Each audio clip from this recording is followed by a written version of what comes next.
Hello, my name is Gunjan Kumari and I am doing a PhD under the supervision of Professor Dr. Wolfgang Brawl at Virtual World and Digital Games Group in TU Ilmenau.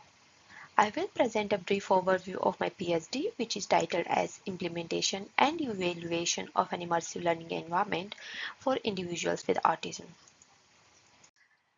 Designing an autism-friendly immersive learning environment raises several questions, such as choosing the appropriate font size, color scheme, and instruction method. Additionally, it is important to consider the optimal amount of content to avoid overwhelming individuals with autism and causing cognitive overload.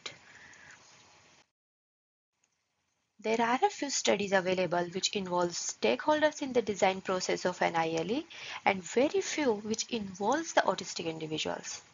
Although stakeholders can offer valuable insights, but the primary users of this technology are individuals with autism, and their contribution should not be overlooked. Smith et al. Developed a virtual reality environment with individuals with autism and stakeholders and conducted job interviews in VR, but the final decision in design process was taken by non-autism experts. Ramachandran created an ILE for behavioral training of individuals with autism and included them and their parents in the design process. Ramachandran addressed limitations experienced with involvement of individuals with autism in design process. Although there are many guidelines provided by autism experts for real-life scenarios, only a few can be implemented in ILEs. The established guidelines to design an ILE for individuals with autism are provided by experts who develop the ILEs based on their observations.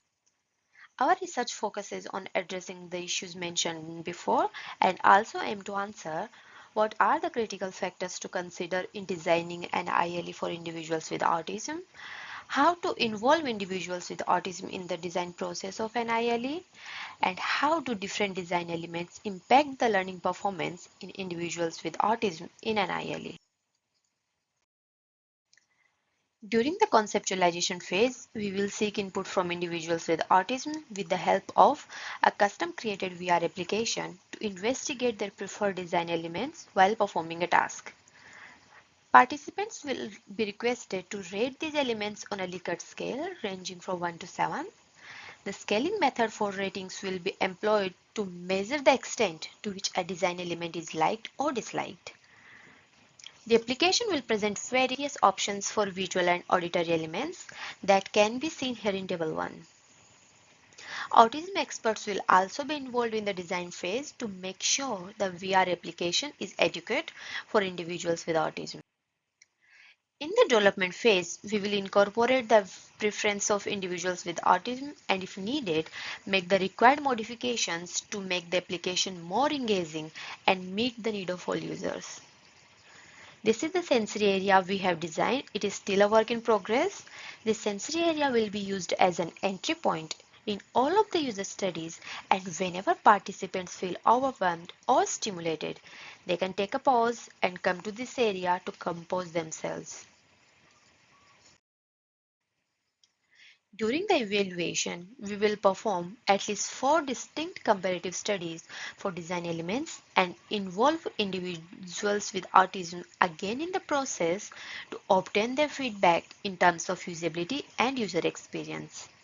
For each subcategory, we will divide the study into multiple sessions, limiting the maximum number of activities in a session to 3 to avoid sensory overstimulation. To evaluate each design element, we will incorporate one activity that lasts approximately 10 minutes followed by a 20-minute break before the next activity. We will collect demographic data of the participants, their user experience, and cyber sickness in VR. To collect qualitative data, we will conduct semi-structured interviews with autism experts and individuals with autism. We will do a descriptive statistic analysis for demographic data and check the data for normality and apply ANOVA to test for variance within different categories. We will also apply Pearson's correlation analysis to perform an investigation between cyber sickness in VR and user experience in VR for individuals with autism. For analysis of qualitative data, we will utilize an inductive approach. One of the most significant challenges is the need to recruit a larger sample of participants. To address this, we are collaborating with several institutions that have access to individuals with autism. Another challenge is to ensure that the design process remains engaging and does not become overwhelming for individuals with autism. The development of custom VR application is currently underway. After completion, we will conduct a user study and gather data on the preferences of high-functioning individuals with autism. This data will be used in development phase to develop an ILE that will tailor to their preference. Following this, we will conduct semi-structured interviews with autism experts to gather the feedback and modify the ILE as necessary. Once the conceptualization and development phases are finished, we will conduct a series of user studies comparing the different design elements. After each user study, we will analyze the data collected to compare the results. In this presentation, we have shown that there is a research gap between autism researchers who are experts in the needs and preferences of individuals with autism and computer scientists who develop ILEs for individuals with autism. We intend to involve individuals with autism in the design and evaluation process and collaborate with autism experts to get their feedback on ILEs. Our research aims to gain insight into the specific needs of individuals with autism by investigating various design elements and their impact on learning performance, and establishing guidelines and techniques on how to involve individuals with autism in the design process of an ILE.